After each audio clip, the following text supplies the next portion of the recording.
ఇప్పుడు ఇది అన్లేబుల్ సార్, ఇది కొనొచ్చాయి అన్లేబుల్, ఇది మంచిది అంటే మంచిగా ఫ్రెష్ ఉంది వస్తుంది, కానీ ఇది ఎట్లా ప్రొటెక్ట్ చేస్తారు మిమ్మల్ని? దీనిపైన ఏ లేబుల్ లేదు, ఇన్ఫర్మేషన్ లేదు, ఎవరు తయారు చేసారో తెలియదు, ఏం మిక్స్ చేసారో తెలియదు, అసలు లేదు, ఎంఆర్పీ రేట్ లేదు, ఎంత తినాలి ఏంది ఏం లేదు. దీన్ని ఎలా కొంటారు అంటే బేకరీ వాడు సింపుల్గా అక్కడ అమ్మేస్తాడు ఫ్రెష్ అని చెప్పేసి మనం కొంటాం. అంటే మనం ఇది మనం ఏం తింటున్నామో మనం తెలియకపోతే ఎట్లా?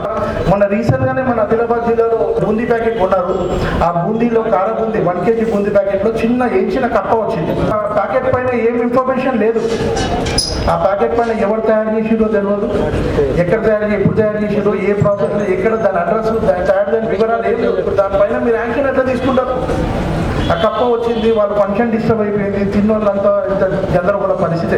ఇప్పుడు దానిపైన యాక్షన్ తీసుకోనికి ఏమన్నా ఇన్ఫర్మేషన్ ఉంటే ఆ ఇన్ఫర్మేషన్కి ఆయన ఎవరైతే తయారు చేసిరో వాళ్ళకి మనం కంప్లైంట్ రేజ్ చేస్తే వాళ్ళకి ఒక నోటీస్ పంపించో, లేకపోతే ఇంట్లో బాబు నువ్వు తయారు చేసిన ప్రోడక్ట్ నన్ను ఇట్లా డిస్టర్బ్ చేసింది, నాకు ఇట్లా హాని కలిగించింది, నన్ను నష్టపరిచింది అని చెప్పి వాటి మీద కేసు వేయకుంటుంది.